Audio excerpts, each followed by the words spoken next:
And it's nice company, and I love the clay pit. So, how many of you have heard of Communities for Recovery? Have some Communities for Recovery? Okay. Do you mind saying how you know about it, or? Sure. I interned at Trinity Center. Oh, okay. Downtown, and so we had a guy come in for Communities for Recovery Sure. on Fridays. Was it Scott, or Oh, I don't do you remember? know. Okay. No, I just know he had a really nice beard. Okay. All right. Oh, it's Winston. Yes, Winston. Because he just shaved his beard off, and now I'm like, I cannot get used to that. And you had hands raised, and you'd already said, but you want to share? Sure. I learned about Communities for Recovery about 2 years ago. I was working for Bridgeway Sober Living, which has 9 sober living properties around Austin, and we were able to utilize the facility to do our team building and trainings, and so yeah, there's been more interaction since then. Perfect. So we are, as Ryan said, a nonprofit. We were actually founded in 2003, so we've been one of the first peer recovery community organizations in the country. We've been doing this a long time, so people think peer work is something new, although we have kind of evolved as an organization in terms of, you know, in 2003, there wasn't any such thing as peer recovery coaches, but there was, and our sort of tagline is give to keep. And what we mean by that, and it reflects our earlier organizational focus, was we supported people volunteering to support their own sobriety. And so it's very much out of the sort of 12-step tradition, in that there's a big tradition amongst 12 steps about helping other people. Once you have your recovery, helping other people.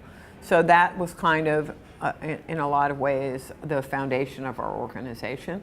But as the national conversation about recovery has gained momentum and Texas has supported the development of peer recovery, we moved along with that. And I've been with Communities for Recovery as an executive director for the last 5 years.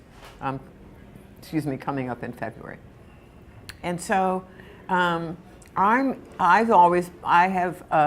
we serve people who are in recovery from substance use or substance abuse, or substance abuse and mental illness. We don't provide services to individuals who are looking for recovery just because of a mental illness. So it's kind of, you're eligible for services basically if you're interested in getting into recovery or supporting your ongoing recovery.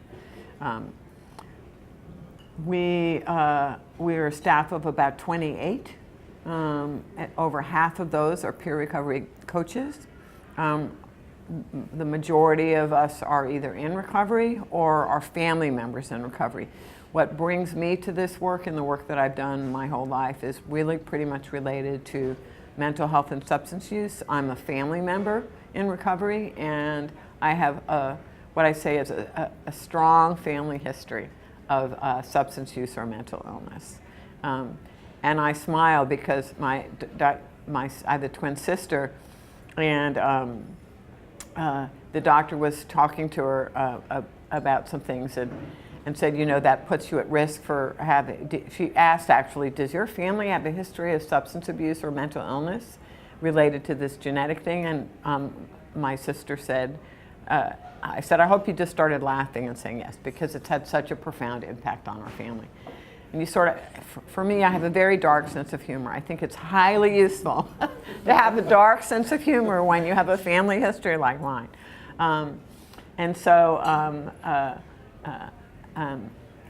I have a great deal of passion about it because of the experiences that I've had with this.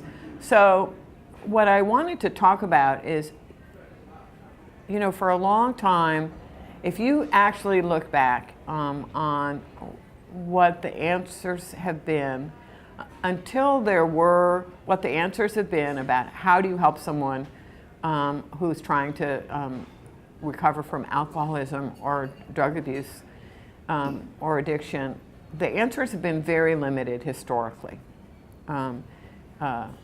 People either ended up being cared for by their family, right, or locked up, or dying, And that was pretty much what you could expect if you were an active alcoholic in the 1700s and 1800s, in the 1900s. This was an illness that nobody had a solution for.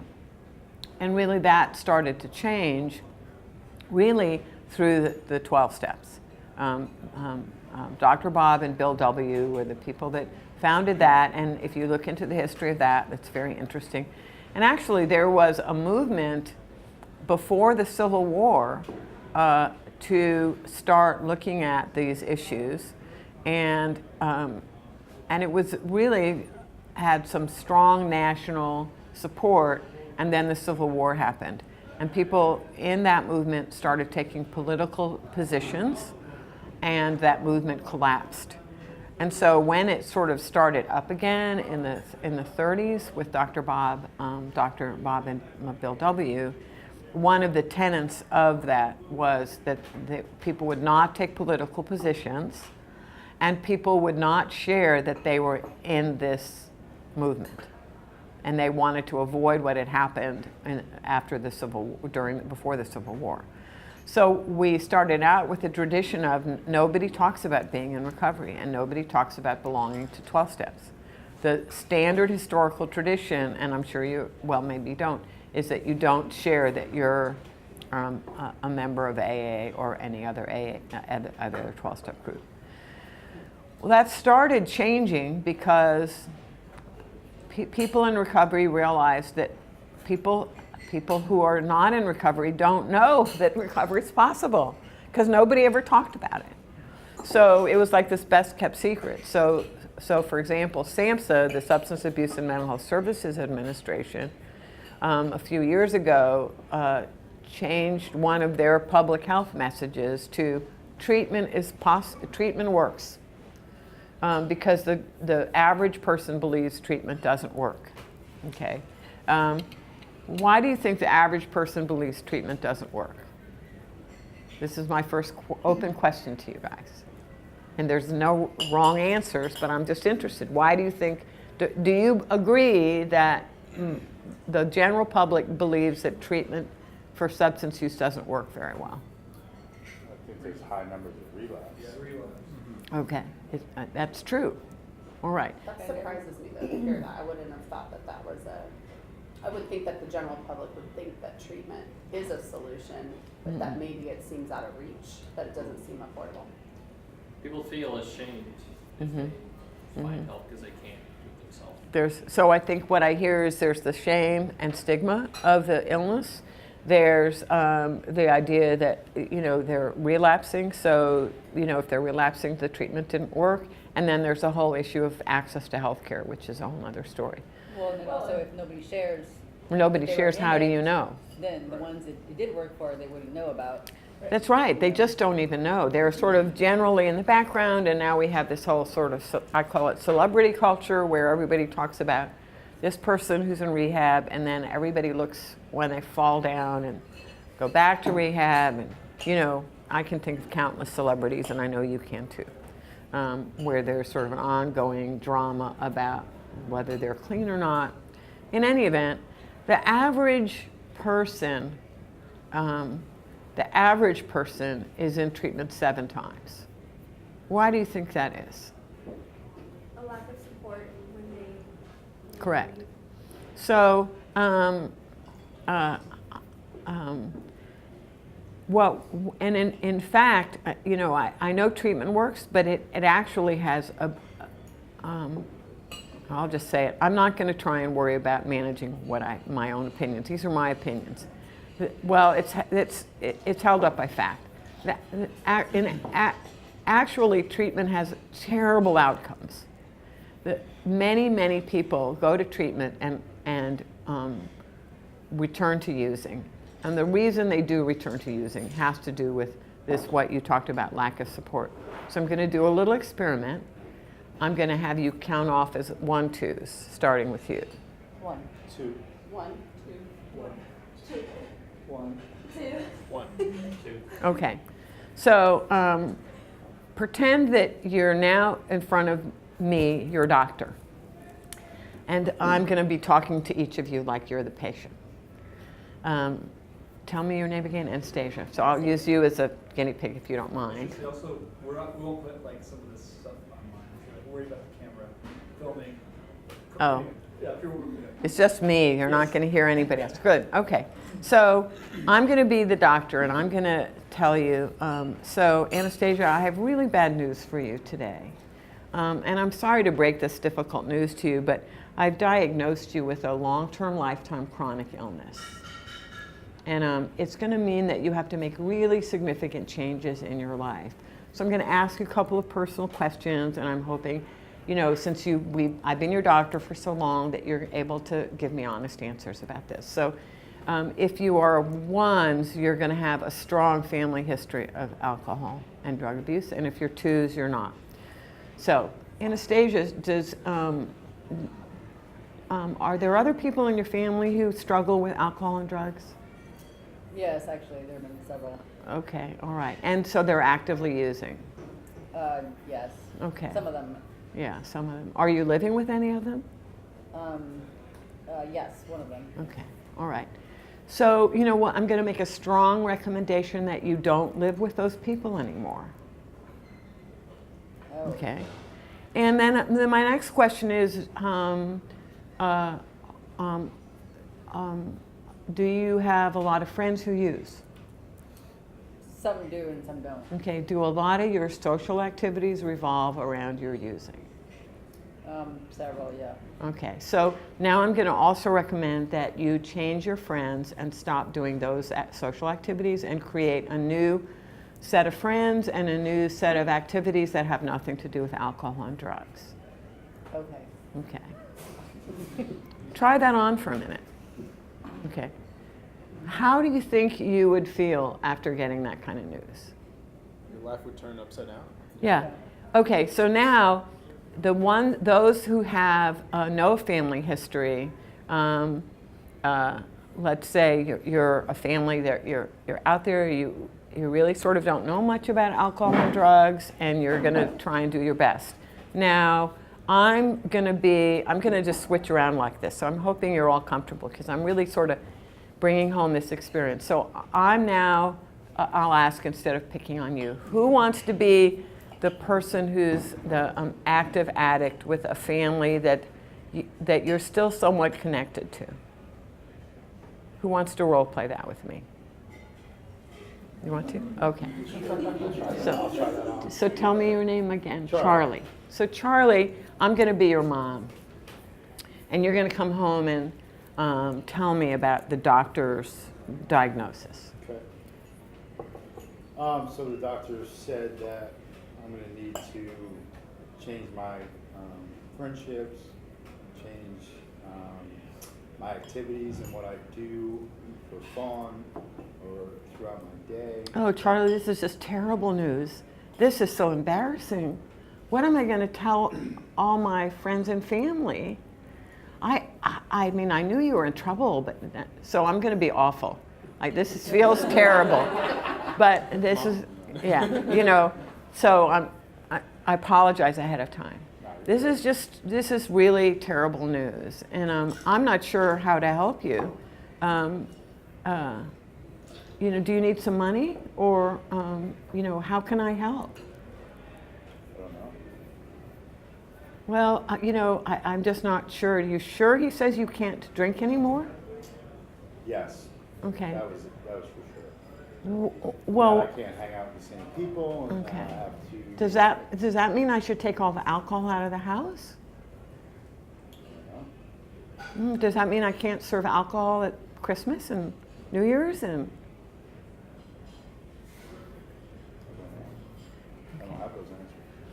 Well, do you need to take some time off? Can I call your work and tell them you're sick and that you need to take a break from work? Maybe. Okay. So, are any of those things helpful? Okay. How are you feeling after hearing that kind of conversation? Lost. Okay. Has anybody heard friends and family members talk like that to other people who are struggling with drugs? Well-meaning. I'm not trying to be awful. I'm just trying to think, what can I do to help? And then I'm going to generate ideas that are sort of, what are ideas people talk about in general if you don't know a lot about recovery that people can do to help someone who's struggling from substance use? What are some ideas you've heard family members that you think maybe aren't such good ideas? No. Pray. Well, here's Pray it away. pray. Oh yeah, I actually worked for years as a licensed chemical dependency counselor with teenagers, and I had a dad say, he doesn't need your help, we just need to pray harder. Yeah. And maybe cast out some demons.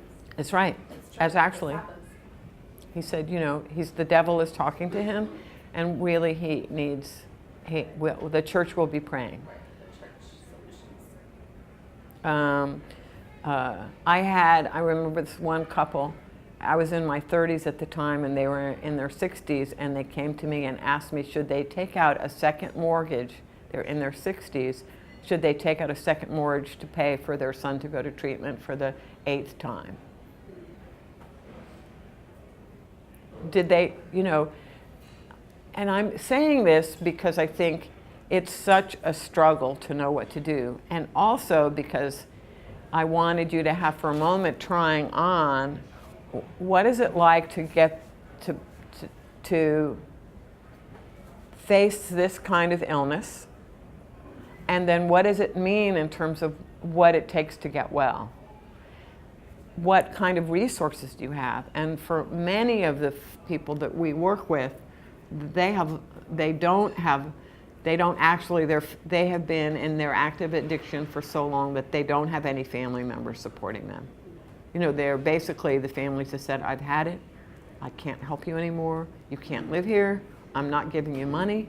Well, I'm going to be out on the street, I understand that. You can't be here anymore. We've tried, you lived with us, we asked you not to use. These are desperate people. I saw a card the other day that was dramatic but brought it home. It was a picture of a little boy looking up at his mom, and he said, Mommy, when I grow up, you know what I want to be? A heroin addict. The hard part about this illness is that while it's, and I've thought about it a lot because of my son, it doesn't take willpower. Willpower will do you no good whatsoever. But it still takes the person choosing recovery. And trying to explain the difference between someone who's choosing recovery and willpower is a fine line when you're dealing with, unless you've personally experienced, that it's a mystery, and no, there isn't a single answer. Families come to us over and over and over again and say, what can I do to get my family member to stop using? And what do you think I say to them? There's no one way. There is no one way. And I'm going to keep, I'm sort of giving you the big picture and bringing it back to the role of community, and isolation. So obviously, even with a family that's willing to be supportive, it's a very isolating position to be in. And what I mean by that is, of course, if now you're being faced with creating a whole new life, and the other, that's the challenges of creating a new social life or creating a new family because you're making close connections, and you say, I'm creating a new family intentionally because I can't connect to my family of origin anymore, because I can't achieve wellness and recovery and keep those relationships intact. At least not right now, I can't. So, hold on, I'm gonna have a drink of water.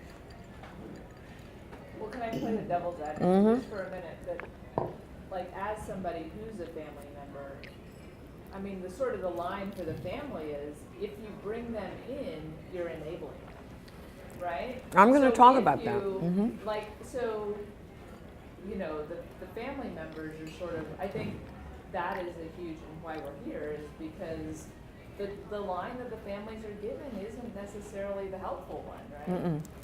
Right? If you let them back in, if you give them a place to sleep, if you give them food, you're just enabling them because they take their extra money and they go spend it on drugs or drinking or whatever, right? Well, here's what's interesting. And I agree with you. I think that families today, and I'm speaking as a family member who's had to make, exists in the world, the gray world, on a constant basis. While my son isn't living with me, I'm very connected and work with his dad, who he's living with, to try and navigate these very difficult waters.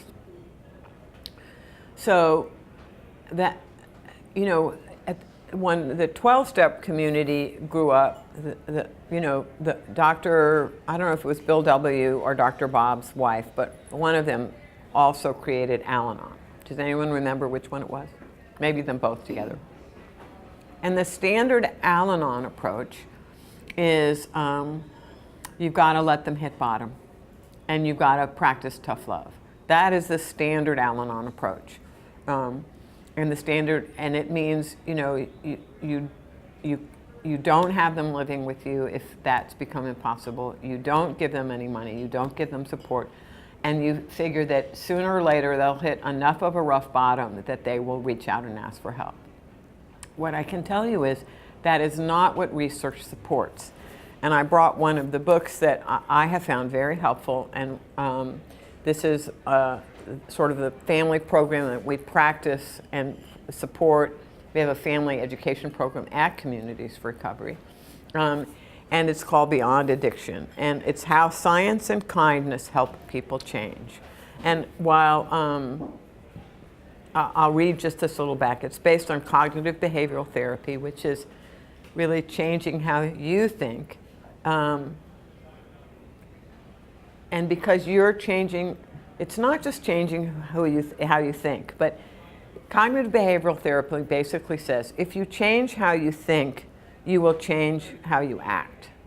But it's changing how you think first that can result in the changes in action. So this is an approach to teaching family members how they can use kindness, positive reinforcement, and motivational and behavioral strategies to help their loved ones overcome addiction and compulsive behaviors. And they literally draw on decades of collective research and clinical experience. So this is science-based, and it does basically say that that hitting bottom is a myth, and that's not what they recommend families try and do anymore, speaking to you. And that what you do is you decide for yourself how to develop clear boundaries of what you will and won't do that doesn't cross over into enabling behavior. It's a sort of individual set of boundaries that you have to navigate. There's no one set answer, but it allows you to manage yourself and still provide some support. And so I bring that up because I think that one of the things that the field is talking about is what is the role of isolation in addiction? I can tell you that because I think of the shame and stigma, you have isolation built in because people don't, nobody would think twice about saying, oh my God, I've been diagnosed with asthma and I don't want to tell anybody. I'm looking at all these chronic illnesses. Oh, my doctor told me I have diabetes, but please don't tell my boyfriend or whatever. You can go after chronic illness, but the two illnesses that carry stigma is mental illness. Well, everyone's finally accepted that mental illness is a brain disorder that can't be helped. So there's some less shame because no one thinks you have a morally bad character because you have mental illness. But people very much widely continue to have very much of stigma around substance use and addiction because they think it's a choice. I'm telling you, with all the decades of work that I've done, it's really not a choice. Nobody chooses to live the lives. And then people say, well, they have to choose to get well. Yes. How many of you, and maybe you won't even answer this, but the easy one is, have anyone here ever smoked cigarettes? Of course, less and less, but I was a heavy smoker. Anybody? Okay, was it hard to quit? Anybody find it hard to quit? Yeah. Okay, I found it terribly difficult to quit. Anybody else? Wasn't hard? Wasn't hard? Well, holy moly, you're lucky. I smoked from the time I was 14 till the time I was 52, off and on, quitting many times.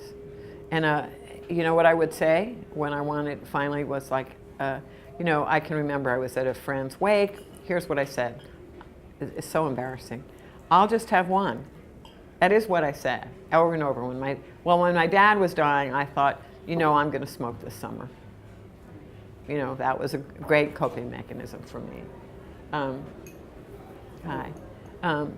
But it's a struggle. So what you confront when you're addicted, and I don't have the time really, or the sort of background information I need, but if you studied how the brain works, you know, whatever you're addicted to hijacks your brain. So you can be addicted to any mood-altering substance or experience. You know, so we're looking at what the experience addictions are: gambling, sex. I've seen people get into pretty serious trouble with video games and screen time. If it means that you're neglecting your life and your life is becoming dominated and you are becoming preoccupied with that mood-altering experience, then I would say, do you feel like you're in charge, or your behavior is in charge? So it's very clear that your brain is hijacked. You know, I can go over all the neurotransmitters and exactly what happens with the neuroreceptors, and but when that drug, depending on which drug it is, has a certain half-life where it's either out really quickly or it lasts a long time. But when that drug is off those brain receptors, the craving begins. And the craving is what drives the behavior. And your brain literally feels like it's dying. So if you've ever quit smoking and you've put those cigarettes down, I know for me it was, you know, I know I said I was going to quit, but I'd really like a cigarette. You know, I'd really like a cigarette. And pretty soon, pretty much the only thing that I could think of was where I would get that next cigarette and go smoke. That was for nicotine, which actually heroin addicts say is just as hard practically to quit. My point is this, that there's that stigma and shame, but you really do have your brain hijacked in terms of your ability to make that change. So I'm going to come back to the isolation that people feel. There was a whole bunch of work done by, there's another book that came out called Chasing the Scream. I don't know if any of you have heard it. He has a TED Talk, which is really interesting, Johan Hari. And he featured some work that had been done quite a while ago about a rat park. I think Dr. Bruce Alexander did that work. I went back and read some of the analyses of the research, and they're pretty critical of the research, and they really caution against drawing too many conclusions about it. But it was an interesting way of thinking about addiction, and what I'm looking for is some interesting ways of getting us out of the box of the way we've been thinking about addiction. We're so sure we have all the answers and we know what's going on, but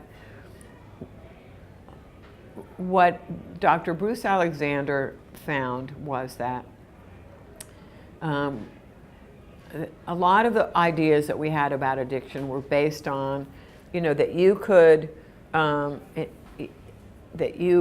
inject these rats with morphine, and they pretty much, if they could access the morphine, all they wanted, they would access the morphine and you know, until they died.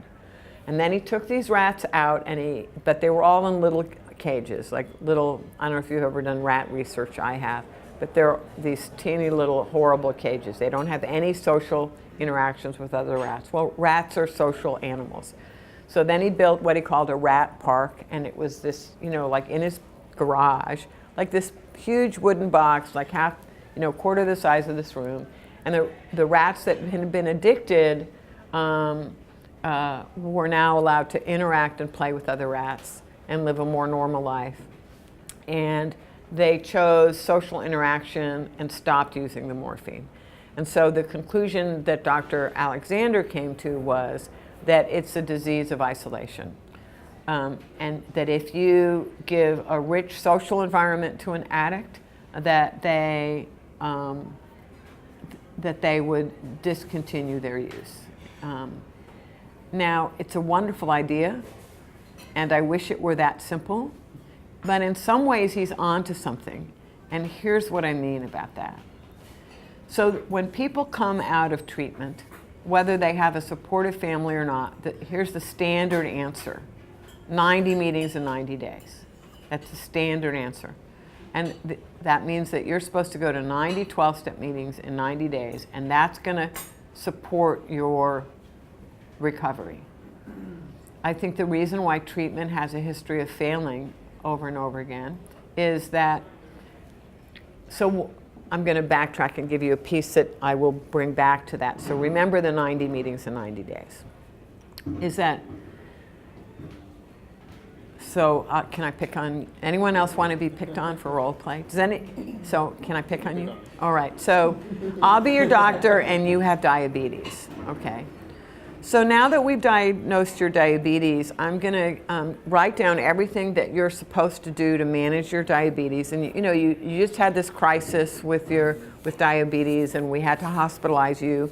And you were in the hospital for 30 days, but I'm going to give you everything you need now to change how you manage your life and manage your diet and manage your exercise and take this medication.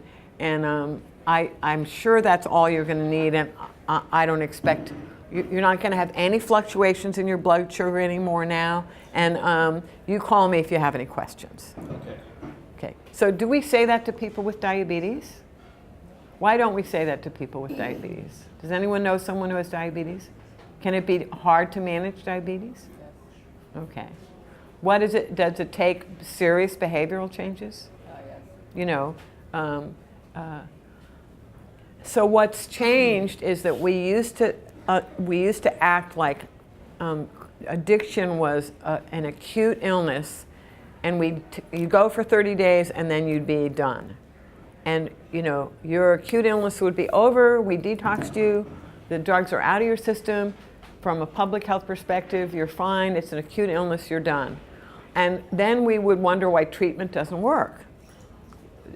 So it turns out that it's, of course, not an acute illness, and the medical system has been set up and the treatment system has been set up as if it were an acute illness. It's a chronic illness, and it's characterized by frequent reoccurrence of use. So, for example, I participate and collaborate with another program in Austin, and it has some criminal justice aspects, and they always act surprised when the person relapses. Like it's a surprise and it's upsetting. Okay, here's what I remind them of. This is an illness characterized by what? Frequent reoccurrence of use. What that looks like is you're going to be dealing with people who frequently relapse. We don't get mad at people who are diabetic because their blood sugar is fluctuating. We don't shame them. We don't tell them they can't go back to see the doctor. We don't say things like, if you really wanted to get well, you would never eat sugar and that donuts again, and I don't understand, you just don't want to get well. And you hear people say that all the time. And it's partly the frustration family members feel when the person they love is now relapsing. But if this is an illness characterized by that, maybe we should not be so upset when we see that behavior return. But we have a system that says you're going to go for treatment for 90 days. We have insurance companies that give you, or 30 days. You're lucky if it's 90 days. It's usually 30 days, and most insurance, wait, are they taking all the food away? They're bringing more. Oh, okay. Do you want more of the appetizer? No, I'm fine. I can't stop talking, so. Well, we can save you some. So we have a medical system that's set up, and a treatment system that's set up, and a policy system that's set up, and an insurance system that's set up, that still thinking that it's an acute illness instead of a chronic illness. So you get kicked out of, if your insurance is up, what happens in most treatment programs, if your insurance pays for 2 weeks, what does it do? What do they say? Bye-bye. I'm sorry, your insurance, it doesn't only covers you any longer. You have to leave now. Okay. Does anybody know how long it takes a lot of those drugs to actually be out of your head? Do you know that you cannot pretty much learn anything new for at least 30 days? So we're letting people out just when their brain is now able to start even processing new information or learning anything. And how long does it take? There's a wonderful book called Habit, New Brain Research. How long does it take to develop a new habit? 30 days. Okay, so that means the minimum amount of time somebody should be in treatment based on what we know about science and the brain and addiction is at least 60 days. But that's the very bare minimum. You have to be very wealthy to have a plan that gives you 60 days substance use treatment these days. It's very hard to do. I know the program, there's one program that's an intensive outpatient program in town. It's a very good program. It's intensive outpatient, it's not even residential. It's $55,000 a month. Okay, does anyone know what the average cost is for a residential or inpatient in your local treatment centers? It's tens of thousands of dollars. And then if you're talking about like Hazleton or Betty Ford, you can spend, hundreds of thousands of dollars for a short amount of time. So we have this terrible disconnect with our understanding of what this illness is and what it really means and how could we be effective. And so what happens is, if you're lucky, you have 30 days instead of 2 weeks, and then you're told 90 meetings in 90 days. The average meeting lasts an hour. So now what do I do with 23 hours? Especially if I'm homeless and unemployed and don't have a safety net and don't really all my friends use. You have a lot of time on your hands. And what did you used to do to fill that time? Use. Okay. Or hang out with your friends, or think about where you'll go to get your drugs. Just be preoccupied. And of course your brain is wired to be preoccupied still, because it turns out that it takes 30 days to develop a new habit. And until you do that, what you're doing is you're overlaying new neural circuits over your old neural circuits, which explains a lot. Your old neural circuits, your default pattern, it never goes away, not ever. You're just working on strengthening and developing new neural circuits over the old neural circuits. So as soon as, let's say you're rocking and you've got a good recovery and you've been clean for about 90 days, and then your girlfriend breaks up with you, or you lose your job, or you're in a car accident, or some stress happens, what does your brain do? It reverts to the old neural default circuits, which explains a lot about reoccurrence of use. I don't know about you, but I've never met someone who has a life free of stress. Life and stress go hand in hand. When someone says, oh, I never get stressed out, what's the first thing you think? Really? Honestly, what do you think? That person's maybe not very honest with themselves. It's a nice way of putting it. And maybe they have very healthy coping mechanisms, so they don't ever feel the stress. But in general, you're still going to feel the stress. It's just how are you going to cope with it? So what we've learned is research tells us that if you can achieve 5 years of sobriety, you have an 80% chance of staying in remission the rest of your life. That's a very high statistic. If you look at outcomes for other lifetime chronic illnesses like asthma or diabetes or heart disease or of other chronic illnesses, their outcomes are not that good. They are not that high. 80% for 5 years of remission is really a pretty good number. So then the question is, how do you get to people to support 5 years of sobriety?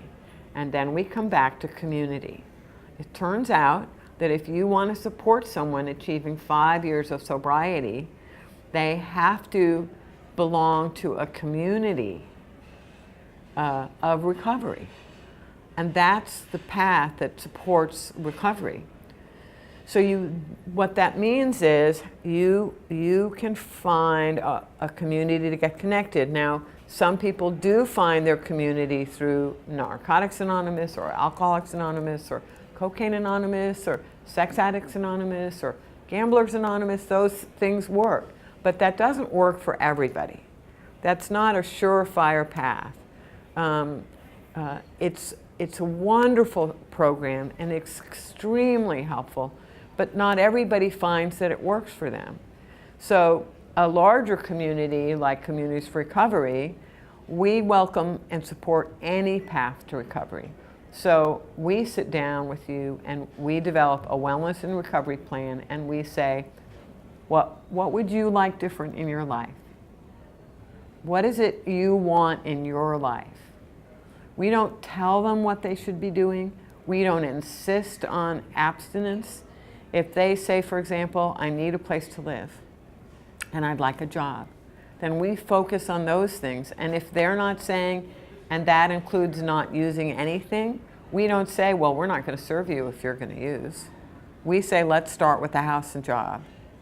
And then because we're peers, meaning people who are lived experience, you know, when things start falling apart for you, which is pretty predictable if you're still using, then that peer coach can say to you, what I can share with you is that when I tried getting more stability in my life and a roof over my head and a job that I could keep, I couldn't do that and still use.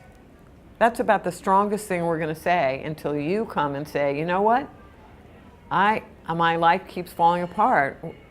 What should I do? Or my life keeps falling apart. I thought I could keep using, or I thought I could switch from alcohol to this drug. Or do you see what I'm saying? Because there is that conversation. Am I losing you guys? I'm cold. Okay. I don't want to keep talking when you have to eat, or do they just bring dinner, or? Okay. I'm going to stop here because I have some other things to say, but I'm going to people ask questions.